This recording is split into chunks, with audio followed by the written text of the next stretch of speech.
자녀가 소득이 있다면 부동산이 아니라 매수 대금을 증여하는 것이 더 유리합니다. 만약 자녀에게 소득이 없다면 부동산 자체를 증여하는 것이 유리합니다.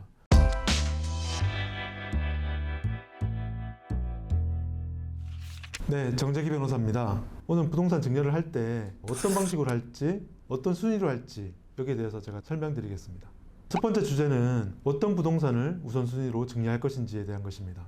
여러 부동산을 갖고 계신 분들이라면 어떤 부동산을 먼저 증여를 할지에 대해서 항상 고민을 하고 있는 것으로 알고 있습니다. 증여 대상으로는 아파트, 오피스텔, 임대소득이 가능한 부동산, 토지, 단독주택, 다가구주택, 그리고 다세대 주택 등이 있을 것인데요. 가장 먼저 증여를 해야 될 부동산은 바로 임대소득이 가능한 부동산입니다. 상업용 부동산이라고 통상 일컫죠. 이는 자녀들이 자금 출처에 대해서 대비할 수 있고 증여세에도 대비할 수 있기 때문에 가장 우선순위로 꼽을 수 있습니다. 다음은 토지입니다. 토지는 공시지가로 산정되고 있기 때문에 공시지가는 시가의 보통 60에서 70% 수준입니다. 그래서 절세를 한다는 관점에서 보면 큰 장점이 있습니다. 세 번째는 단독주택, 다가구주택, 다세대주택입니다. 우선 다가구주택이라면 여러 가구가 살고 있지만 등기가 한 개만 가능한 부동산을 의미합니다. 다세대주택은 빌라와 같이 세대마다 등기가 가능하고 매매가 가능한 주택입니다.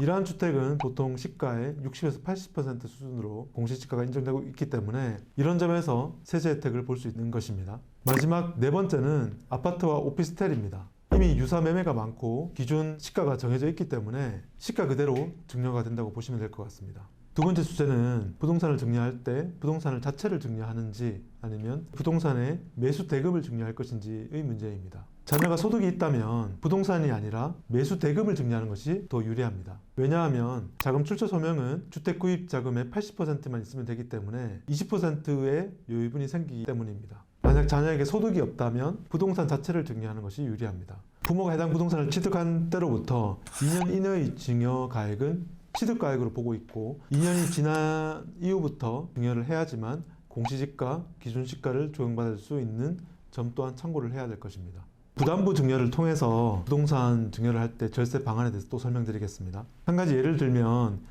현재 시가가 10억 원의 아파트가 있다고 한다면 증여세가 2억 4천만 원 정도 됩니다. 반면 임대보증금이나 대출금 등 어떤 부채가 3억 원 정도 있을 때는 증여세는 1억 5천만 원 정도로 됩니다. 그래서 그 부분만큼 절세가 가능한 것이죠. 다만 여기서 주의해야 될 점은 채무 관점에서 증여 시점에 이미 존재하고 있는 채무여야 된다는 것입니다. 해당 부동산에 담보된 채무, 예컨대 담보대출금이나 임대보증금 등이어야 된다는 것입니다. 그리고 부모가 그 당시에 채무자여야 됩니다.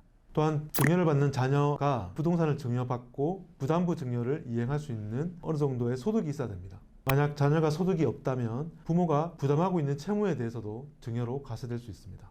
네, 끝으로 해당 부담부 증여는 부동산이 1가구 1주택 등 양도소득세 비과세 대상이면 절세 대상이 확실하지만 과세 대상이라면 전문가에게 꼼꼼히 따져봐야 됩니다. 특히 중과되는 다주택자의 경우에는 꼼꼼히 더 따져봐야 된다는 점을 고려해 주시기 바랍니다. 오늘은 부동산 증여를 할 때 절세하는 방안에 대해서 설명드렸습니다.